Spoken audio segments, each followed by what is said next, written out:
Hi friends, Vinayaka Chavithi వచ్చేస్తుంది కదండి. వినాయకునికి ఎంతో ఇష్టమైన ఈ నైవేద్యాన్ని ఆరతి అంటామండి. ఈ ఆరతిని చాలా సింపుల్గా తయారు చేసుకోవడం అనేది ఎంతో టేస్టీగా సింపుల్గా తయారు చేసేసుకోవచ్చండి. వంట రాని వాళ్ళు కూడా చాలా సింపుల్గా తయారు చేసేస్తారు. అది ఎలా అనేది మన వీడియోలో చూసేద్దామా? చూస్తున్నారు కదా, నేను ఒక గ్లాస్ పిండి తీసుకున్నానండి. ఆ గ్లాస్తో అర గ్లాస్ వాటర్ వేసుకోవాలండి. వేసుకుని నీళ్ళనైతే వేడి చేసుకోవాలి. వేడి చేసుకున్న దాంట్లో కొద్దిగా బెల్లాన్ని అయితే వేసుకోవాలి.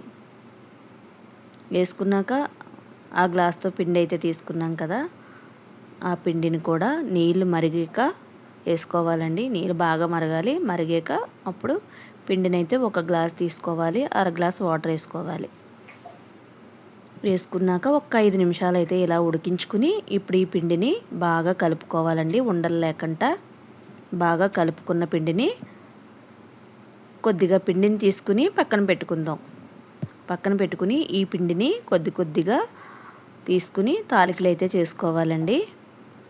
మీరేమంటారో తెలియదు కానీ మేమైతే తాలికలు అంటాము. ఇలా చక్కగా కొద్దిగా పిండిని తీసుకుని ఇలా తాలికలు అయితే చేసుకోవాలి. చూస్తున్నారు కదా, చాలామంది జంతికల గొట్టంలో వేసుకుని చేసుకుంటారండి. అలా కూడా చేసుకోవచ్చు, ఇలా కూడా చేసుకోవచ్చు. కొద్దిగా పచ్చి కొబ్బరిని అయితే తీసుకుని ఇలా చిన్న ముక్కల కింద అయితే కట్ చేసుకుని పక్కన పెట్టుకోవాలి. ఇప్పుడు మనం పిండిని పక్కన పెట్టుకున్నాం కదా, దాన్ని ఏం చేయాలనేది నేను చెప్తాను.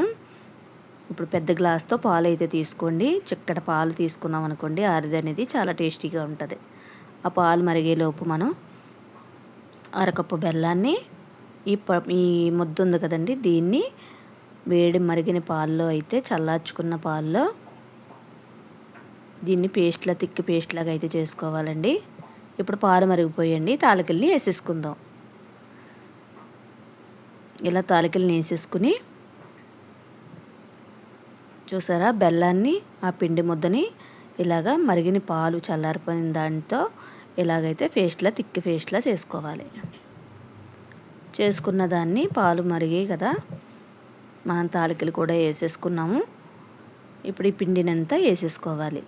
వేసేసుకుంటే చిక్కబడిపోతుందండి. ఇలా చిక్కగా అయిపోతుంది. అంటే మరిగిన పాలతో, ఎందుకంటే ఎక్కువసేపు ఉడకనవసరం లేదండి, లేదంటే పాలు అనేవి ఇరిగిపోతాయి. ఇలా ఒక 5 నిమిషాలు ఉడికించుకుని స్టవ్ని అయితే కట్టేసుకుందామండి. పచ్చి కొబ్బరిని తీసుకున్నాం కదా, అది కూడా వేసేసుకుందాం. పచ్చి కొబ్బరిని వేసుకున్నాం అనుకోండి, మధ్యలో తింటుంటే చాలా బాగుంటుందండి. ఇప్పుడు జీడిపప్పుని వేయించుకుని వేసేసుకుని కొద్దిగా ఇలాచీ పౌడర్ అయితే వేసుకుందాం.